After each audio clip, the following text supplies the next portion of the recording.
so much. I love you so much. I love you so much. I love you so much.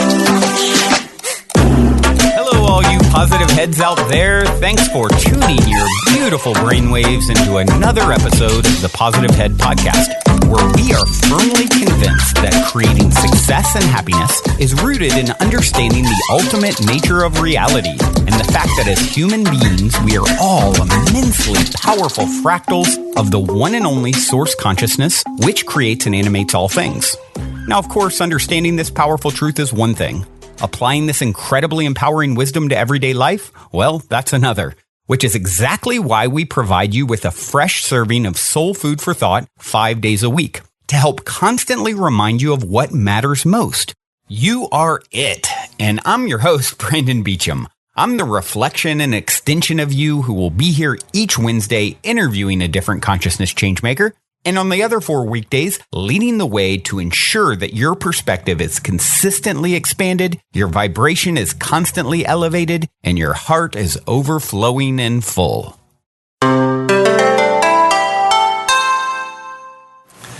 All right, all you positive heads, here we grow again, and it is a new chapter in the Friday episodes. You guys are used to the P-Head Posse, and we've decided to step it up a notch. I have the posse here with me, live and direct. I have the lovely Hilary, I have the lovely Brianna, and the lovely Jessica. Brianna's from Las Vegas. The other two are both from Colorado. And yeah, this is so exciting for me to, as we just announced on yesterday's episode, we're switching things up a little bit with the format.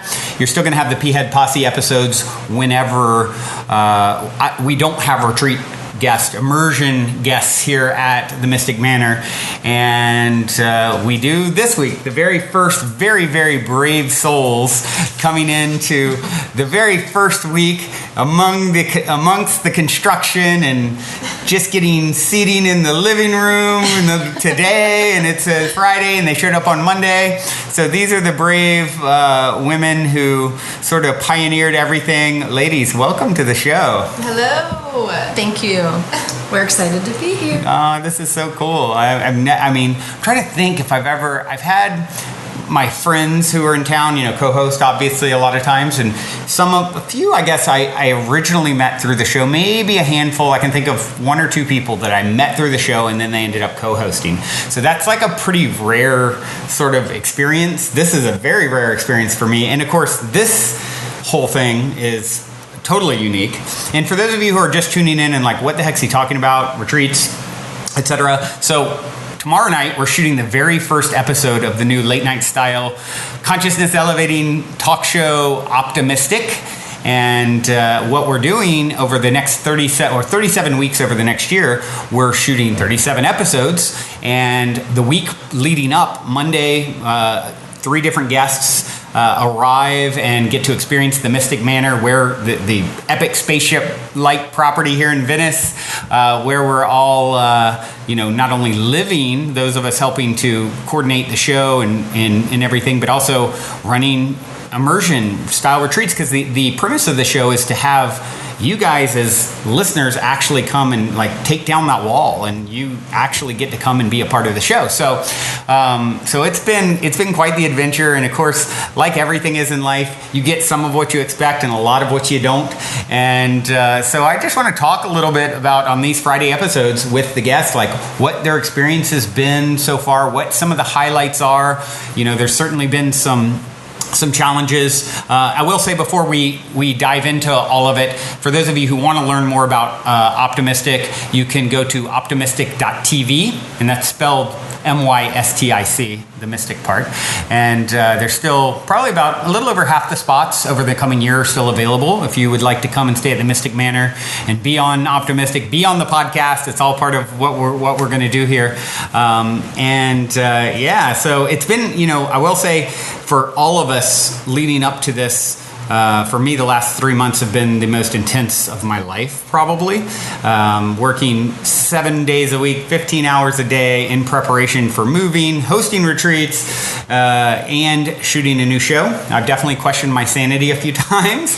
And so you guys showed up, and of course, some of the things I intended to have completely done and dialed in, still, the furniture, the day you guys showed up, for example, this furniture you've been waiting for 2 months, now is going to come in November. And it's like, thank you for that lovely update. And and of course, a lot going on with still building out the stage and, fine-tuning some of the workshop stuff. One of the workshops is very long, and we've decided we're going to break it up based off of your feedback and experience. So, I just want to say, ladies, I so appreciate your patience and bravery to be the first ones through the door.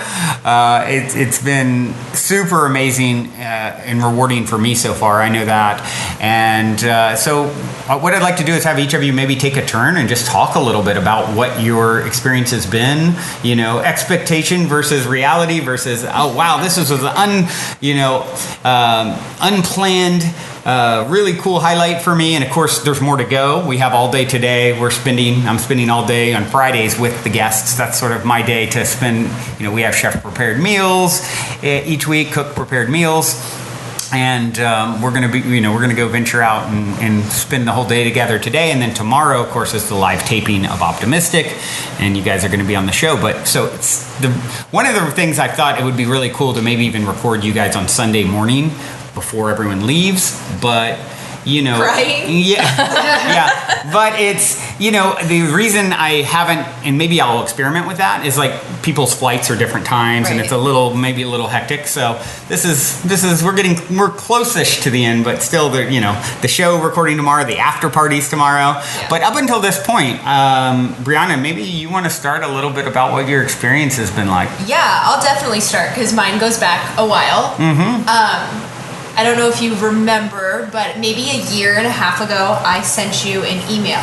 And I told you that I was going to work with you one day. Yeah. And you were just starting the Period Challenge. And so you asked if I was going to be a part of that. And I laughed to myself and I never responded to you.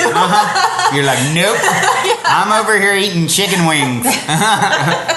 Yeah, I probably was. I probably was, yeah. But I just had this vision sitting next to you here. And I kind of always knew I'd be here. But I didn't know how. Right. And I wasn't going to chase it or force it or anything. Sure. And I just wanted to tell you that. And I told you that. And I thought it was funny, your response. And I just knew then, okay, just wait. Mm-hmm. And when I started listening to Positive Head, it was a medicine for me. Whenever I was depressed or I was stuck, I'd turn on the podcast. I'd feel so much better. All my problems dissipated. And I felt like a whole new person. And eventually, after enough times of that, I didn't really need the medicine anymore. Mm-hmm. And so I stopped listening. Hold on. You stopped listening? I stopped listening. How dare you? First of all, I love it when I talk to people, because there's almost 1,000 episodes, and sometimes I'll talk to people, and they're like, well, I haven't heard all the episodes. I'm like, what? What? You haven't heard all the episodes? I can only imagine. Yeah, I was listening to that one about someone who's heard them all. That's amazing. A lot of people have told me that they've listened to them all. I'm like, wow. I know, that's really hardcore. Those are awesome people.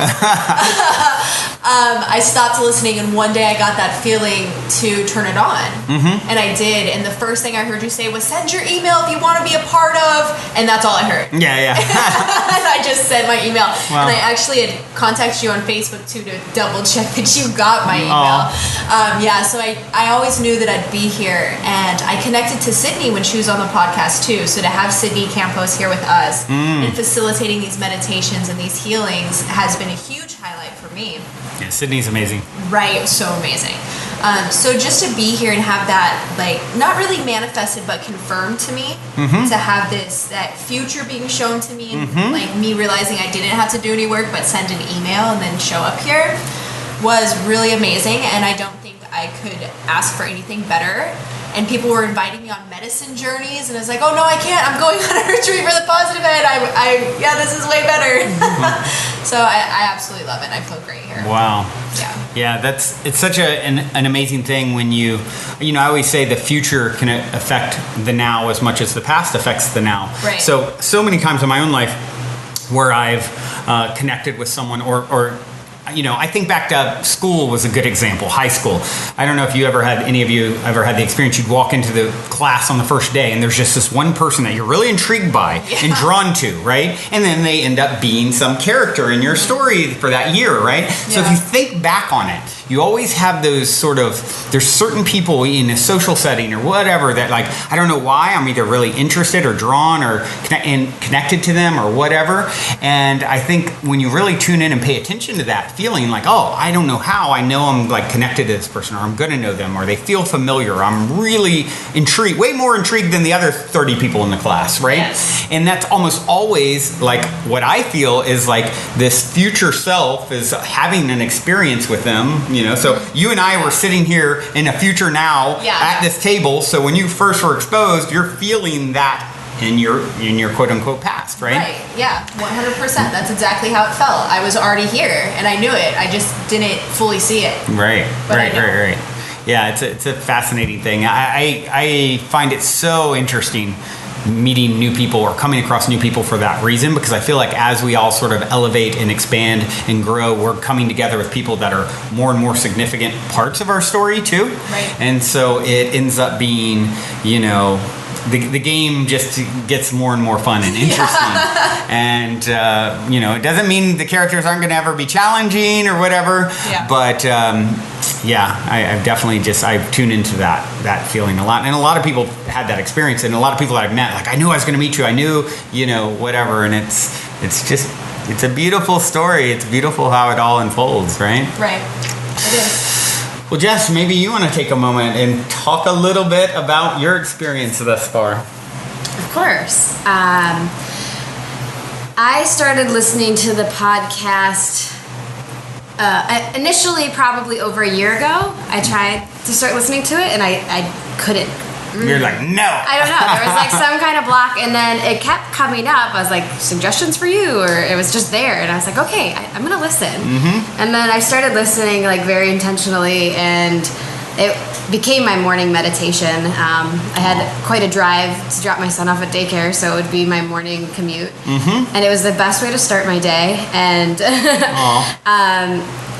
I started listening and really just connected with you and like how your style, and it was very inspiring, and it brought back a lot of things that I'd lost touch with like along the way. I was like, oh, I already knew that. He's so right. Like, thanks for reminding me, Brandon. I love that point, because I always say I can't teach anyone anything they don't already know. It's this whole journey for all of us is like a remembering of who and what we are.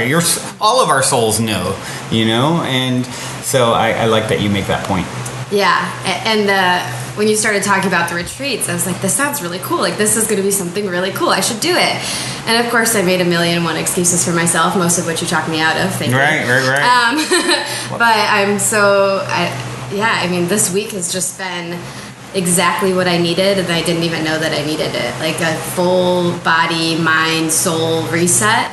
Like, just to slow down and like be present and give myself the like time and energy I deserve. So I'm so excited to be here. It's always been so amazing to have you. So one of the things that was really I thought beautiful to experience with you, and I actually interacted with you, maybe somewhere close to 50 out of the 111 spots have been signed up for thus far, and I've talked to pretty much every one of them. And with you, it was unique because I interacted with you a bunch. You signed up, and then you were like, you know what? I think I'm going to have to back out because you have a small child, right? A 1-year-old, and you had quite a bit of anxiety about leaving your child with their father, and sort of some frictions there. And you and I kind of worked through all this. And of course, the way I put it to you is like, look, if you really are, something bad is going to happen, something like this person is super, super dangerous, then you shouldn't do it. Like my child is going to be let to run into the street and get into oncoming traffic while they're like doing heroin in the corner or something. Don't leave them. If it's a fear of you sort of letting go a little bit and trusting that the universe wants you to have this experience and it's going to be okay, and it's kind of choosing between a loving experience for yourself or a fearful experience for yourself, then go with the loving experience. Show trust. The universe wants to support you. It wants you to have a magical, transformative, one of a kind, once in a lifetime, perhaps a type of experience. And you and I, it's such a beautiful journey for me to go through that from our initial conversation, you signing up to come, then just a few weeks before coming saying, you know what, I don't think I can, I'm not comfortable, I gotta back out. We talked through it. You're like, okay, I'm gonna choose trusting. And so far you've been checking in with your child. Everything's great. Everything is great. It was just a fear I needed to overcome. I mean, I think it's probably common fear for moms to want to put their children above themselves, but I think one of the most beautiful things I heard while I was pregnant was your kid should be a complement to your life, and not you shouldn't be a complement to theirs. Right. So if I'm not creating a beautiful life for myself, I'm not. What example are you showing them? Right. Yeah. So. Choose trust. Yes, I love that. And when you're, and what were you choosing for? You weren't, you were choosing for something that was really in integrity, and something that really, there was a lot of positive energy behind. You're supporting. As I've said to you guys who are choosing to come to the Mystic Manor and experience this here with us, if it wasn't for all of you guys supporting, I couldn't get the plane off the ground. It's a big part of. There's many elements that are coming together to make optimistic live and breathe in the world. And this is a key part, which is why actually each of you guys are going to be listed as a producer on the first episode credits. You're going to be, of course, featured in the show where you get to ask a question and we're doing that tomorrow. You get to ask a question or bring up a topic that you want to address to Shaman Durek, who's going to be the first optimistic guest, and myself. And it's such a, this is what I said to almost everyone I've talked to. Look, what you're putting your financial energy behind is propagating healing in the world. And you will inevitably feel the energetic repercussions of that. And there is nothing out there that wants harm to come to you as a result of sort of aligning with this wave of transformation and consciousness that is sweeping the planet right now. You've sort of said, hey, I'm going to be a pillar in that in this way. And I'm going to have an incredible experience to boot. I'm not just supporting it. It's both, right? And so I just applaud you for being bold enough to do that. And so thank you for showing up. It wouldn't be the same this week without you. I'm so glad to be here. Now we can update our CVs and our resumes. Yes. And then we have, last but certainly not least, actually first through the gates is Hilary. And okay, let me give a little background to Hilary. Hilary was probably the most skeptical, or I don't know if this is for me. I'm kind of intrigued, but I don't know, Brandon. And we talked, and you decided to take the leap. You ended up being the first one through the gates that Monday, and I was like, hold on, stop. I got to get a picture of this. This is the first person to walk through as a guest. And it's been an interesting, I think some of our journey, even with all of us, and for me too, one of the things, guys, I've talked to these ladies about, this is as much a growth opportunity for me as it is for them. I mean, it's always teacher, student, teacher, and we're always playing those roles for each other. And so ironing out a lot of the kinks, I think initially when you got in, there was a lot of construction, there was a lot happening. It was, it's certainly not as zenned out as it probably will be. Everett and I, who's the creative director, were talking about this yesterday. We were like, yeah, Brandon, we're the mashup of two worlds. A show set combined with an immersion style retreat is it's as yin and yang. It's as masculine and feminine as you can get, right? And so, and then you guys coming early on, of course, all the kinks are being ironed out. Oh, we need more towels. Oh, this sort of thing. The towels. And so, Hilary, I know now that we've spent all these days together why you were the first one through the gates. It just makes sense to me completely. And I'd love to hear a little bit about your experience at this time too. So I actually started listening just in January. I just started listening in January. Not that long ago. That's right when I announced this. I know. It was interesting. I started taking walks on my lunch break at work, and I wanted something to listen to, and I happened upon your podcast, and I started hearing about this retreat. And of course, initially I was like, that's not possible. And then I had a really busy summer lined up, and it turned out that there was 1 week with nothing planned, and it was this week. But I still thought, this can't be possible. Or maybe I could come for a few days. That was what we talked about on the phone. Right. I'm like, maybe, that's a really long time for a vacation. Right. I kind of didn't get kind of the time frame that was needed. And then when I got here, I think it's only kind of now that I realize that it really does need to be as long as it is, because there is such a big transition part of kind of stepping out of your ordinary world, quote unquote, and then immersing yourself in a completely transformative type environment. There's got to be a transition. And at first coming in, I was looking, okay, logistically, how is this going to work? As you know, I am not someone you would ever want to throw a surprise party for. I'm like, what is happening? I need you to tell me exactly what's happening. Yeah, I remember you saying, by the end of the week, am I going to be in a blue toga howling at the moon? I was like, if I show up and everyone's in matching tracksuits, I'm out of here. I know. I was very skeptical coming in. I was extremely skeptical coming in. And it's interesting because the agenda was sort of loosely put together. And we've had these experiences that have just sort of shown up with some really amazing people, but they weren't listed out on the agenda. So I was very surprised. I signed up for something, a 9 p.m. slot. First of all, what happens at 9 o'clock at night? Right. We had kind of an open day to explore, and there was a 9 p.m. slot for something. And honest to God, I didn't even know what I was signing up for. So I had put my name down, and I had, kind of forgotten about it. And at this point, up to the point of yesterday, I had sort of relaxed into the process. We'd all kind of gotten to know each other a little bit more, so sort of the learning curve of that initial awkwardness had kind of worn off.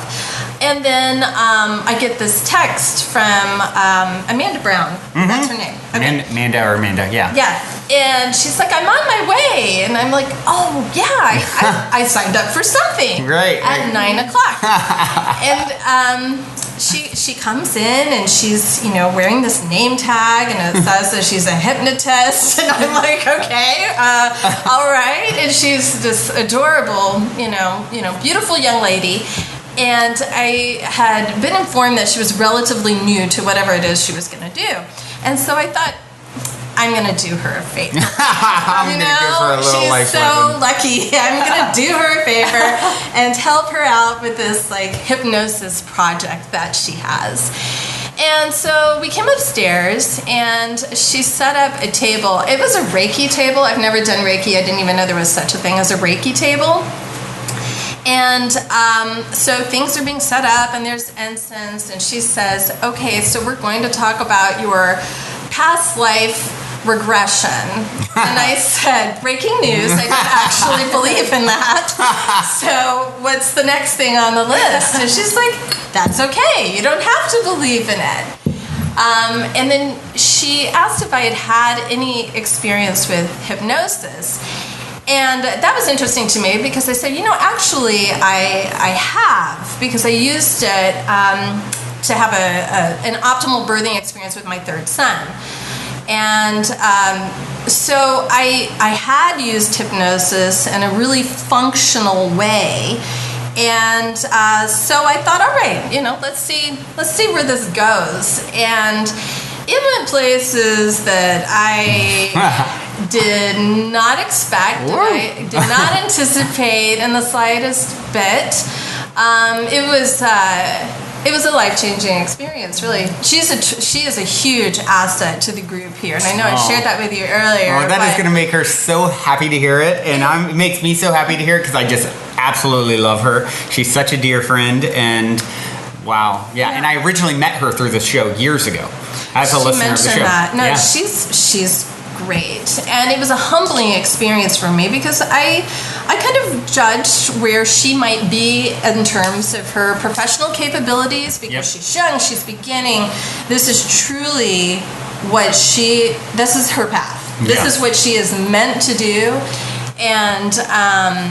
it was an amazing Are process. you, okay, so you shared with me sort of the details of your did. experience, and I would love, you guys know out there that like good, juicy, somewhat mystical stories are about the most exciting thing I can think of, and yours definitely does not disappoint what happened. And especially because literally, guys, out of the 50 or so people that I've spoken to, Hilary is probably the most skeptical energetically, and then she's the first one through the gates, and now she has this experience. It's an obvious setup, like by the universe. And then I see her this morning after her late night past life regression. She's like, "Oh my gosh, Brandon, like, mind blown, what happened?" So would you please share with everyone what you experienced? So in the process of this experience, I found myself in the form of flight attendant was the first word that came to my mind, but they didn't call them that back then. So a 1950s stewardess named Dolores, but there was a really specific spelling to the name, and I'll get back to that in a minute. But through this, it was such an in-depth personal experience that I felt emotions that did not belong to me, that belonged to someone else, and there was so much detail associated with this. I saw myself on the aircraft that she was on. I saw her dying in a plane crash. I didn't fully experience that, but I knew that was how she died. I knew that she was deeply saddened because she wasn't finished with her experience here. I had a sense of loneliness. I had a sense that there was a point where she enjoyed her job, but then there was kind of a personal scandal that she was sort of shunned for her life choices, her lifestyle at that time. That would have been very controversial back in the 50s.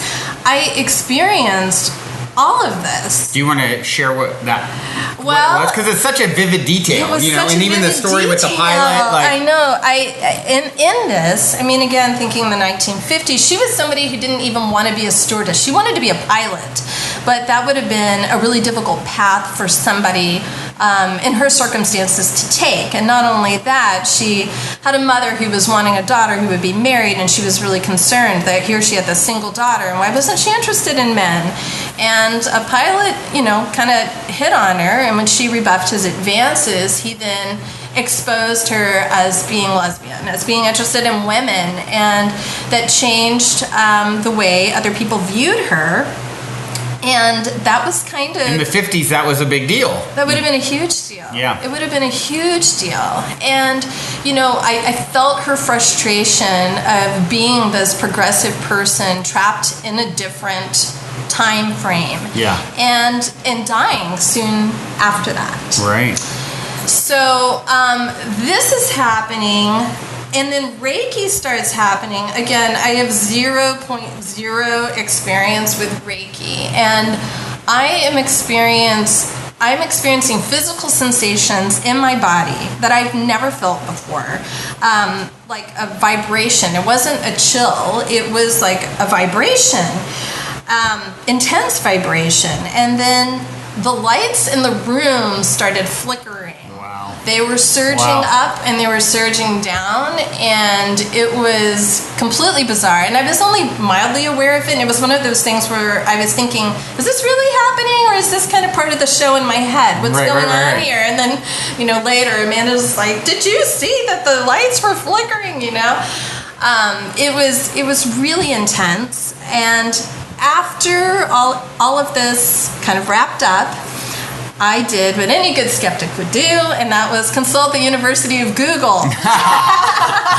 And so I start looking up. I'm like, did this person exist? And I had written a few things down. And again, the spelling of the name that had come to me was not the way that one would normally spell Dolores. So I thought my brain was stupid. I misspelled Dolores. So I'm Googling Dolores spelled the traditional way and flooded it. Nothing's coming up. And I thought, you know what?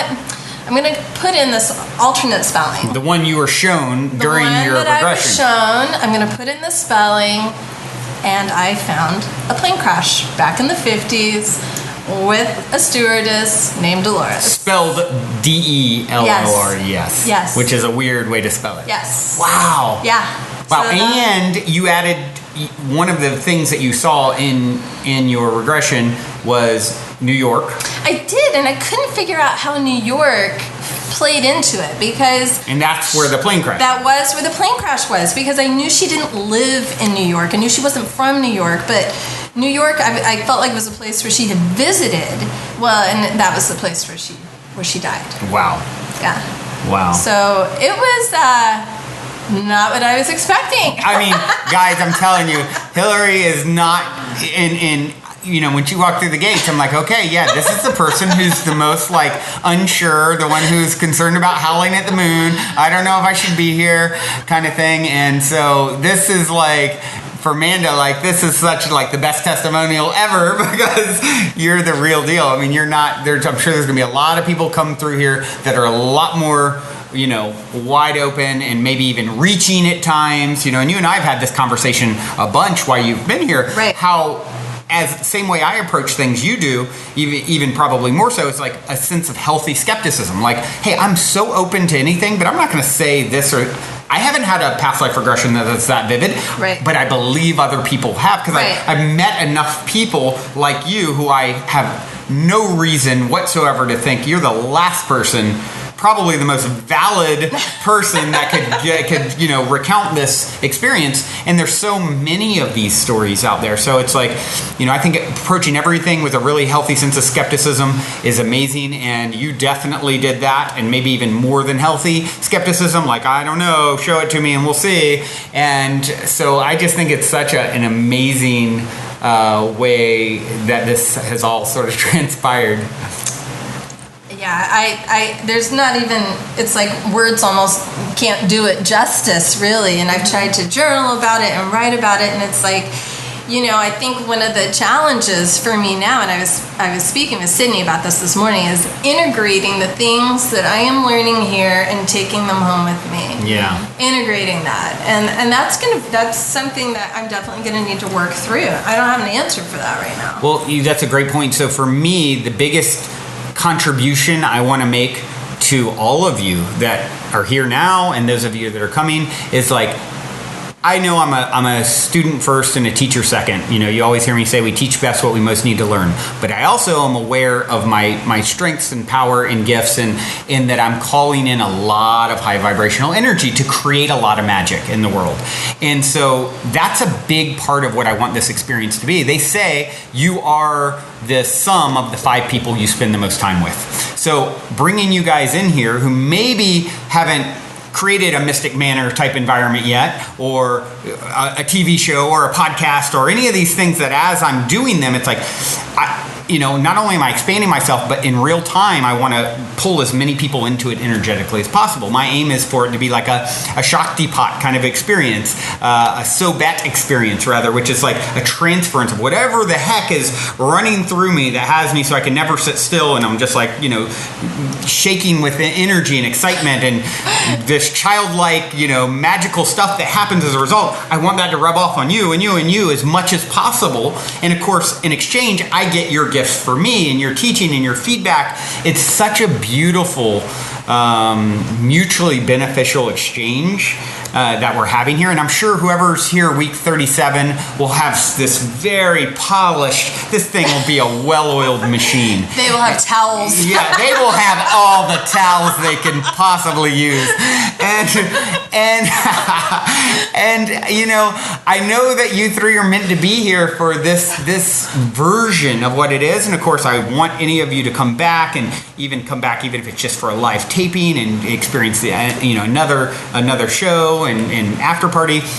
I mean, I feel like I have like dear friends for life, and I truly have said that with everyone that I've spoke to about coming here as well. Is I feel like those of you who end up here are those who I have a soul contract with. To like, they say people like Evan Alexander, or all the people who've had these fascinating experiences behind the veil.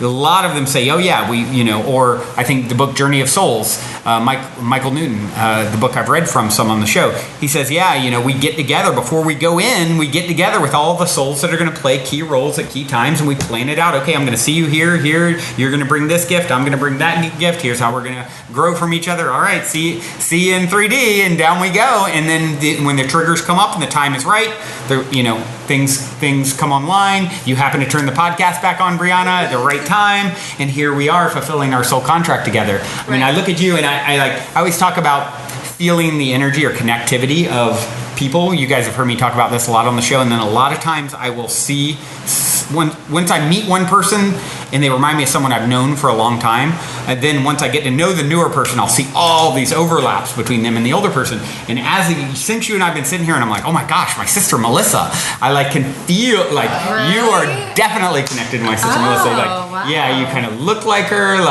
It's just interesting. Ever since we've been sitting here, I'm like, oh my gosh. So it's really fascinating and beautiful how this is all playing out. And I just want to thank all three of you from the bottom of my heart for showing up and supporting and being so brave and bold to dive in the deep end of the pool right when the pool's open before the water's as warm as it might be. And you are all such brave souls and dear friends for life, and I'm sure friends beyond this life. And yeah, thank you. Well, thank you. Yeah. All right, everyone. I think that's a wrap on our first optimistic immersion episode. It is everything and more that I'd hoped it would be. I hope you guys have enjoyed virtually joining in. You can also, if you want to, come to the Mystic Manor, you can go to optimistic.tv or email me, Brandon@positivehead.com, and we can set up a time to talk and figure out payment plans, whatever we need to do. If you're really feeling called, I want to do everything I can to make it happen. The other thing is, if you don't think you can get away for a full week, we've just recently, Gaia is no longer sponsoring the show. And what I'm going to be really using as a sponsor is sponsoring Optimistic, sponsoring the behind-the-scenes footage here at the Mystic Manor, the deep dives with the SoulShare guests, with showing glimpses into some of the workshops that are happening here, that sort of thing. And you can start tuning in and supporting through Patreon. Is the epic platform to support this show, and it's patreon.com/optimistic show, all one word. And you'll see all the different tiers. I do a live webinar once a month with you guys where you can interact with me directly and ask questions. There's a bunch of different ways that you can support and co-create Optimistic coming to life and being birthed into the world. And I'm calling in a timeline where it reaches, this show reaches 15, 20,000 people a day currently. I foresee Optimistic really reaching millions ultimately, and I'm asking you guys to come and play and be a part of it and co-create it and feel the energetic repercussions, the good kind of selfish of supporting and co-creating at the same time, because it's time for the rest of the world, all our brothers and sisters, to wake up. Once you realize it's all one, there's only one of us in the room, the only game in town is how do I help bring as many others along with me as possible, because where one sleeps, a part of all of us sleeps. And as we can all wake up to the magic that Hilary just experienced, that's what life is meant to be, and it's time. The time is now, and I'm so grateful to be taking this ride with each and every one of you. With that being said, until next time, journey well. Love you all so much.